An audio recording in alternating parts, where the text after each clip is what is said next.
6.27 대책은 법인과 갭 투기를 막는 데 주안점을 두었습니다.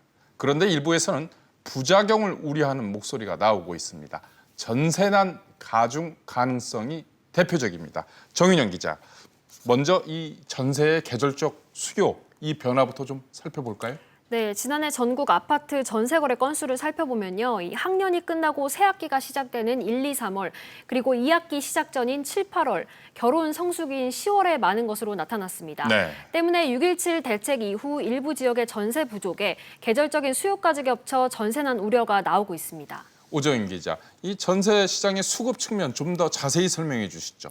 네, 이번 대책이 나오기 전인 6월 15일 기준으로 보면 이미 수도권 전세 시장은 물량이 부족한 상태입니다. 네. KB국민은행의 주간 아파트 가격 동향을 따르면 6월 셋째 주 서울의 전세 수급 지수는 173.1입니다. 네. 일주일 전 169.8보다 더 오른 건데요. 네. 전세 수급 지수는 100이 넘으면 전세 부족이 심각하다는 뜻이어서 추세적으로 전세 물량 부족이 더 커지고 있는 겁니다. 네. 한국감정원에 따르면 서울 아파트 전세가는 지난해 7월 1일 이후 52주째 연속 상승하고 있습니다. 전세 수급이 좋지 않은 상황이군요. 정윤영 기자, 이 6.17 대책이 왜 전세난을 가중시킬 수 있다는 것인지 좀 더 자세히 분석해 주시죠. 네, 이번 부동산 대출 규제로 내 집 마련을 생각했던 수요가 매매 대신 전세로 남을 가능성이 높습니다. 네. 그렇게 되면 앞으로 공급 부족이 가중될 수 있습니다. 현재 수도권 전세값 상승은 매물 자체가 없는 요인이 크거든요. 6.27 대책 때문에 거래를 좀 더 미루시게 되면 전세 물량으로 나올 수 있는 게 더 제한이 더 걸리게 되잖아요. 그러한 영향이 전세 시장에는 불안 요인으로 작용할 수 있습니다. 여기에 저금리 상황에서 전세를 월세로 전환하려는 집주인이 많아지는 것도 전세 매물이 줄어드는 요인 중 하나입니다. 네. 또 7월 말부터 분양가 상한제가 시작되기 때문에 계속 전세로 살면서 청약을 노리는 대기 수요가 늘어나는 것도 전세 물량 부족에 한몫을 할 것으로 보입니다. 네, 지금 정 기자의 설명을 쭉 듣다 보니까 올 가을 전세난 좀 심상치 않아 보이는데요. 해법은 없을까요? 네, 사실상 공공임대 등의 공급 없이는 백약이 무효하다는 말이 나오고 있습니다. 이 6.17 대책의 저금리 기조, 임차인 보호를 위한 임대차 3법 논의까지 진행되면서 전세 가격은 장기적으로 봐도 떨어지기 어려울 것으로 보입니다. 네, 오정인 기자, 매매 시장에서 실수요자에게 대출의 어떤 길을 터줄 수 있는 그런 방안은 없을까요? 네, 지금 상황에선 뾰족한 수는 없다는 게 현실인데요.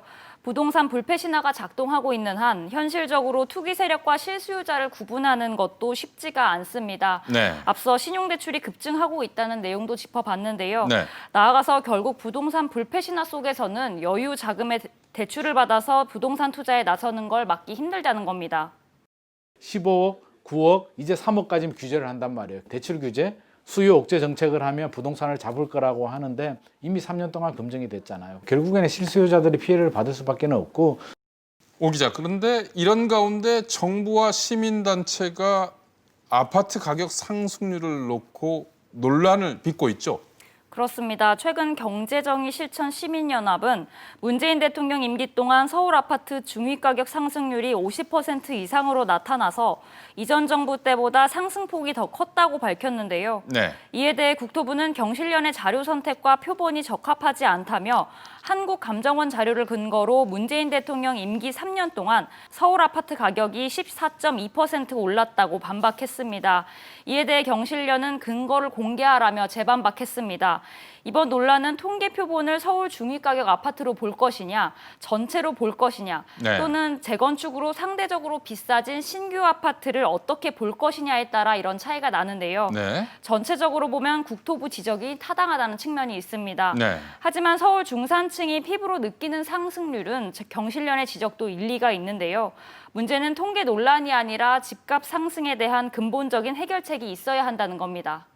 집값 띄우는 것들은 다 정부가 해놓고 규제한답시고 정작 그걸로 인해서 개인들에게 강력한 이전에서 하지 않았던 강력한 규제 조치를 한다고 하는데 그런다고 집값이 안 뛰는 건 아니죠.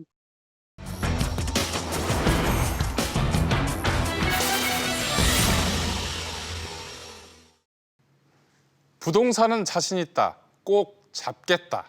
이런 정부의 진정성을 의심하는 게 아닙니다. 하지만 치료 방법, 정책이 제대로 가고 있느냐, 이 부분은 따져볼 필요가 있습니다. 6.17 대책 벌써 21번째 부동산 대책입니다. 그동안 핀셋 규제를 여러 번 하다 보니 이제 핀셋 규제가 사실상 광역 규제가 돼버렸습니다.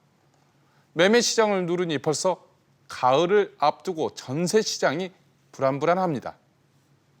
한두 달에 수억, 수천만 원씩 뛰는 집값은 차곡차곡 돈을 모으는 이들을 허탈하게 만듭니다.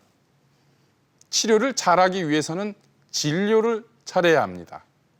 만성병에 응급처치만 하다가는 자칫 상황이 더 악화될 수 있습니다.